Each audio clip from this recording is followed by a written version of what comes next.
예레미야 1장 1절에서 10절 말씀, 함께 하나님 말씀 읽도록 하겠습니다. 베냐민 땅 아나돗의 제사장 둘 중 hil기야의 아들 예레미야의 말이라. 아몬의 아들 유다 왕 요시야가 다스린 지 13년에 여호와의 말씀이 예레미야에게 임하였고, 요시야의 아들 유다 왕 요아김 시대부터 요시야의 아들 유다 왕 시드기야의 11년 말까지, 곧 5월에 예루살렘이 사로잡혀 가기까지 임하니라. 여호와의 말씀이 내게 임하여 이르시되, 내가 너를 모태에 짓기 전에 너를 알았고, 내가 백에서 나오기 전에 너를 성별하였고, 너를 여러 나라의 선지자로 세웠노라 하시기로, 내가 이르되 슬프도소이다. 주 여호와여 보소서, 나는 아이라. 말할 줄 알지 못하나이다 하니, 여호와께서 내게 이르시되 너는 아이라 말하지 말고 내가 너를 누구에게 보내든지 너는 가며 내가 내게 무엇을 명령하든지 너는 말할지니라. 너는 그들 때문에 두려워하지 말라. 내가 너와 함께하여 너를 구원하리라. 나 여호와의 말이니라 하시고, 여호와께서 그의 손을 내밀어 내 입에 대시며, 여호와께서 내게 이르시되, 보라, 내가 내 말을 내 입에 두었노라.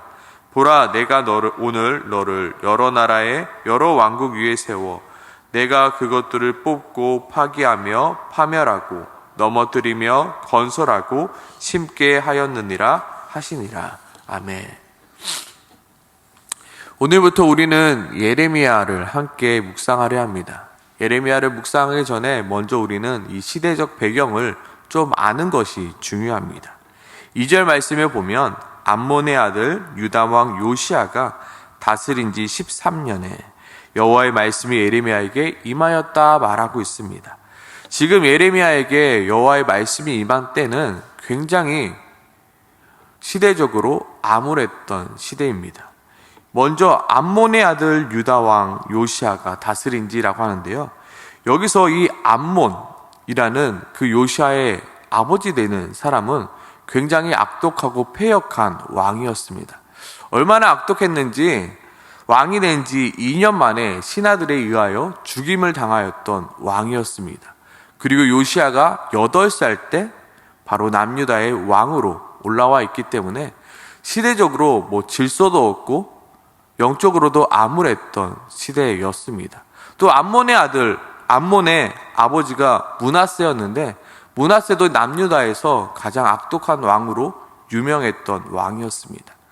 그래서 영적으로나 시대적으로나 굉장히 암울했을 때 지금 예레미야가 하나님께 말씀을 받고 있는 것입니다.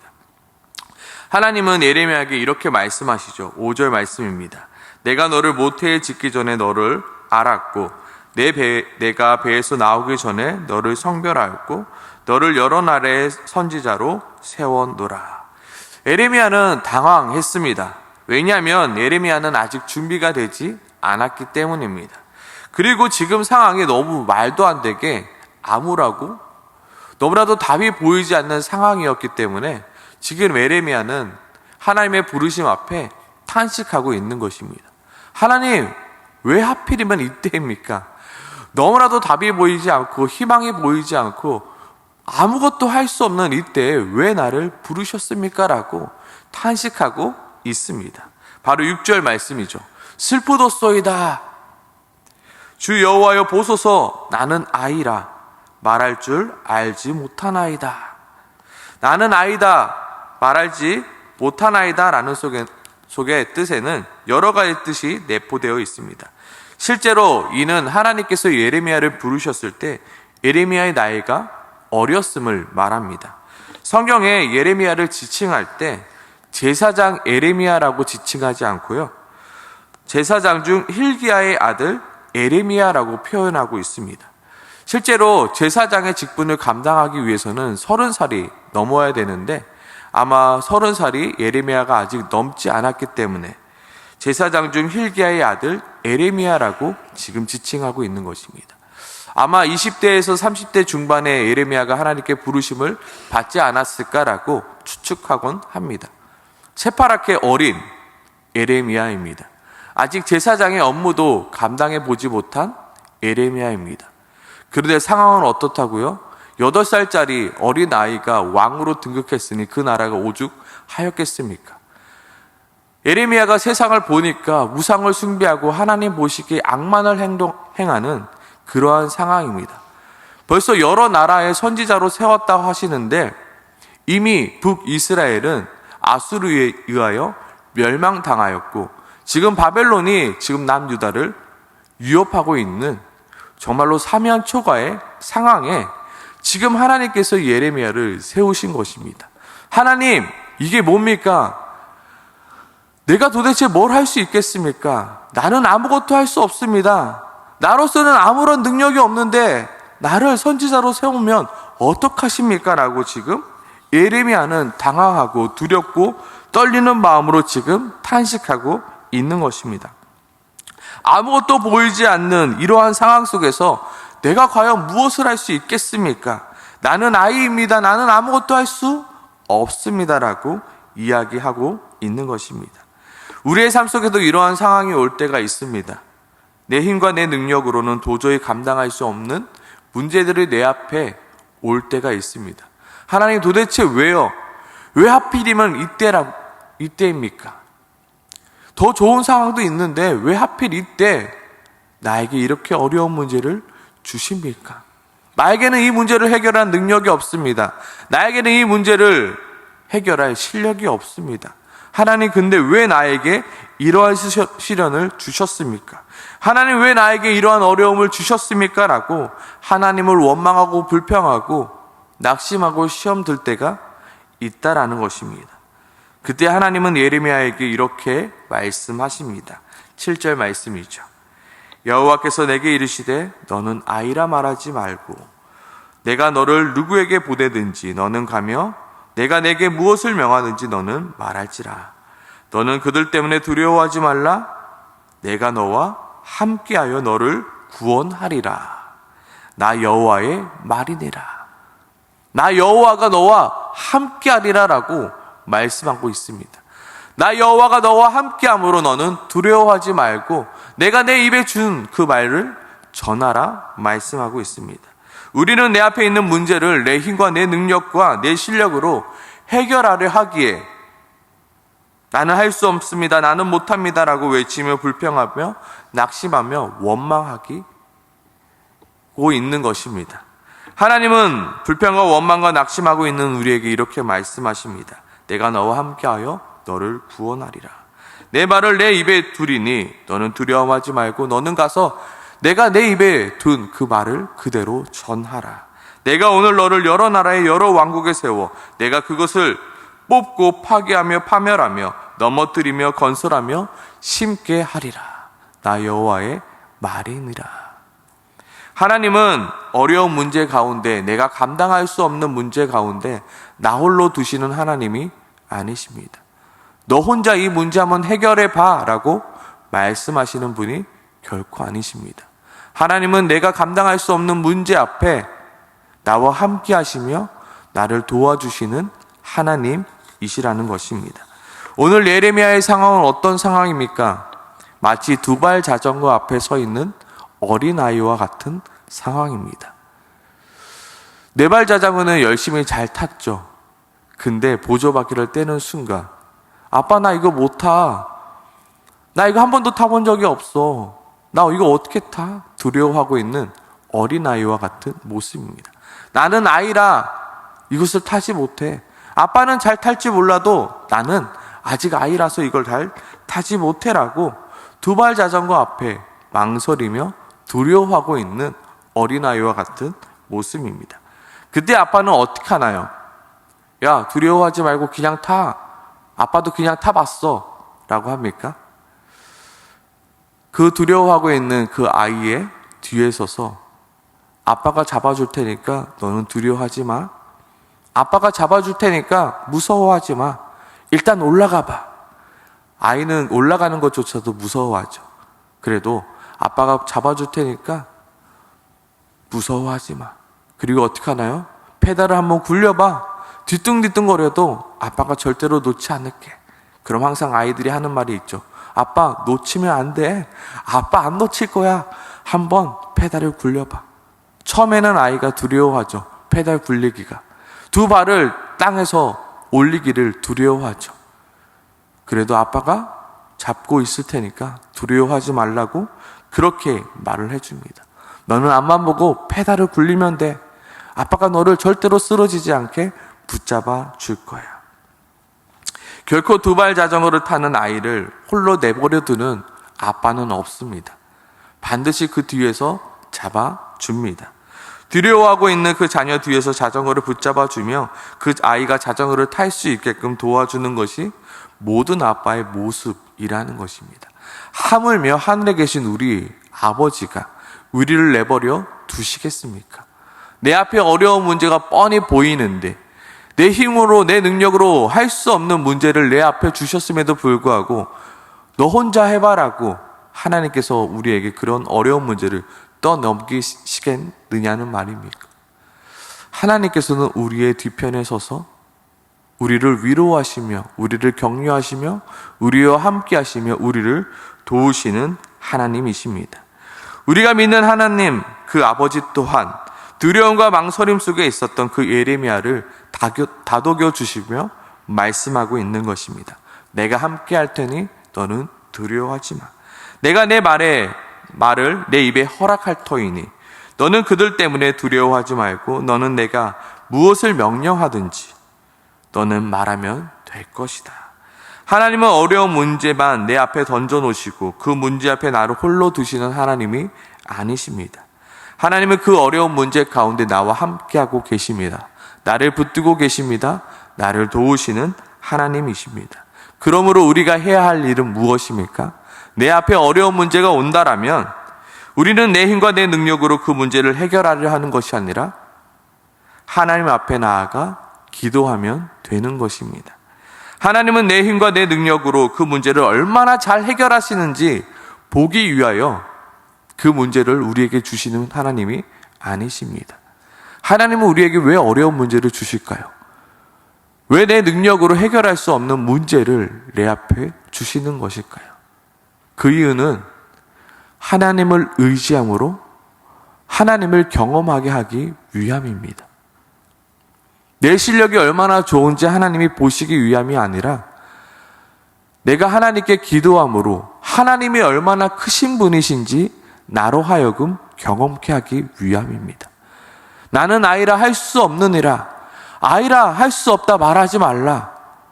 내가 너가 아이인지 몰라서 내가 너를 선택한 줄 아니? 내가 너가 할 수 없을 줄 몰라서 내가 너를 여러 나라의 선지자로 세운 줄 아니? 아니란다.